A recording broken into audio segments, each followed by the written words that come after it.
Hi everybody, it's 9 o'clock and 9 o'clock is with me, Father Warner. We are in Friday of the second week in Advent. The text of the first reading is taken from Isaiah chapter 48 verse 17 to 19. In case you'd like to receive either the text form of this teaching or the video form, send me a WhatsApp message. The number will appear on your screen, and I will also then add you to our daily broadcast list. But I want to, as I've been doing this season of Advent, focusing on the gospel and giving you just a reflection. And our text today is taken from Matthew chapter 11 verse 16 to 19, and I've entitled today's teaching, Don't Know What I Want Because I Don't Know What I Have. Now, the line that I'm drawing my reflection from is that line of scripture which says, we played the flute and you would not dance. We wailed and you did not mourn. So if you look at our world, you realize that we live in a world that pushes us to be constantly dissatisfied with what we have, and even worse, dissatisfied with who we are. You know, this dissatisfaction is not thrown in our faces, but it kind of grows under our skin very subtly. You know, from the fact of our phones to our holidays to the furniture in our home, life has been a constant push towards don't be satisfied with it, be in that sense dissatisfied, and that dissatisfaction then begins to grow like a cancer in our lives. You know, you remember that at one time snail mail did the job. We call it snail mail, the good old postage stamps which we licked, and then we posted letters, we stuck our stamps and sent it off. That did the job. Then speed got to us and we began to use the telex, we used the telegram. And all this then was too slow for us, so we soon slipped into the world of email.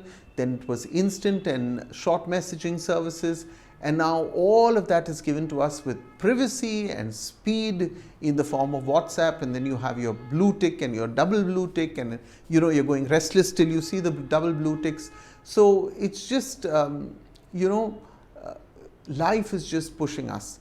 And then, you know, out of the blue, people are, as they are now expressing, a sense of tiredness because this world is so fast and so furious and very impersonal, and most people now have gone back to good old snail mail, you know, with pretty envelopes and fancy stationery, but life does a full circle.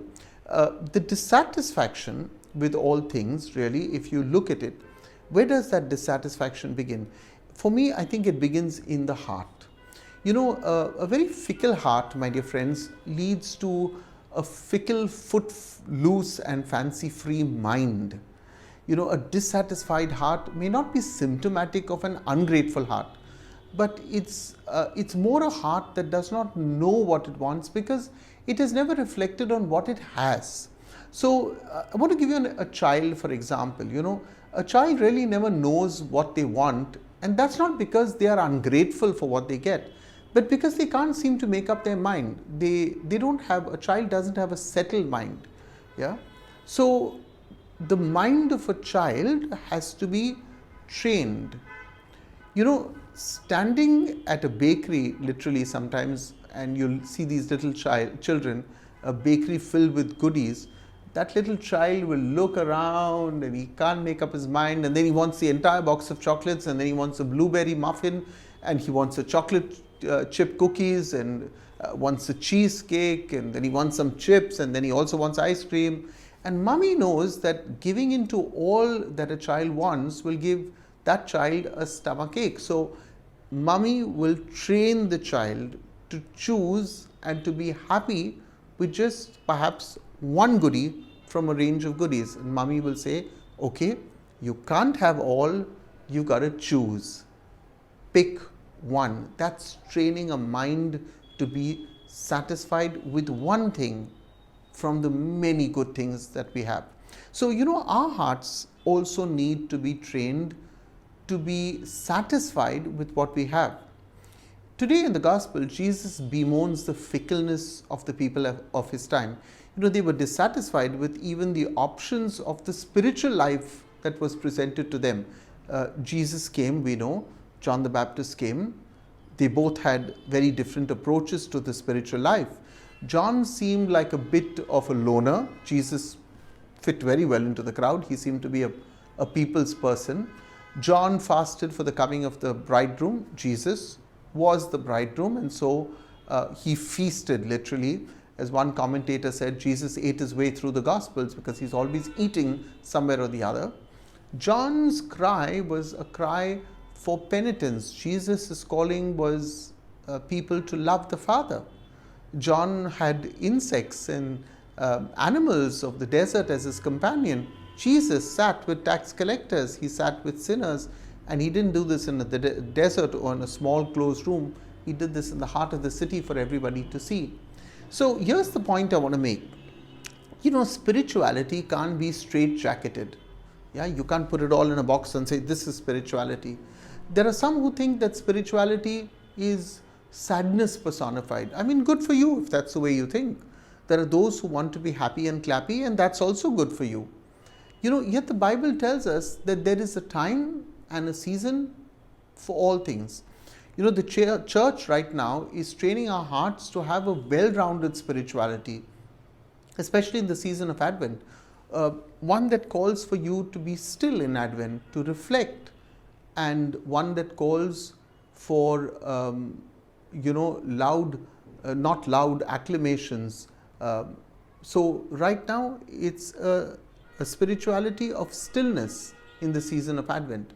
So the season of Advent calls you and me to be sober-minded, to focus on the preparations for the second coming of Christ. Yet on Christmas Day, please, you are called to put on a smile on your face, to dance, to be happy. I mean, don't drag your Lenten face, which you did not get over, into the Christmas morning Mass, or even worse, at the Christmas morning family lunch table. That's not the place for it. So there's a time, there's a season for everything. This is the season of Advent. It's a time for inner reflection, to focus on, are we ready for Christ's second coming? And just as there are seasons that shape our spirituality, there are groups in the church whose spiritual disciplines reflect a very personal choice. Let me give you an example. Charismatics will wave their hands and clap for joy. A monastic may chant in low voices and slip into the solitude of a church corner. I would suggest that we are respectful of all. If you choose to be a monastic, make sure it's in a monastery. Don't do it at a Sunday community mass where everybody's supposed to be joyful. So think about what I've said. I've given you a couple of thoughts for today. Go through this video again, pick a thought that you like, mull over it, and say a small prayer and ask the Lord to guide your heart. I want to wish my friend Atul D'Souza a very, very happy birthday. I'm really not sure which part of the world he is in, because he is traveling, moving, shifting residences. But Atul, wherever you are, I know we've kind of lost touch, but if you're watching this video, happy birthday. To all of you, thank you for joining me. Don't forget to like these videos, share it, subscribe to this channel if you haven't done it, send it to your friends. You'd find that I've categorized all our teachings. So in case you go to YouTube, you'll see we have in Advent 2022 a whole series of teachings that I've already done. Also, if you'd like to make a donation to this ministry, Advent and Lent is a great time to do that. So do write to me. The number will flash up on your screen. We also support the Love, Joy, Hope Foundation. It's a home for children. We have 11 children right now in Nuvei. Nuvei is in Goa, and this home is run by Lenny and Nadia Soares. So if you'd like to support this home, which I personally am very, very involved in, you can also send me a message on 98202 42151. I'll tell you how you can help out this home. God bless you. Keep well, everybody.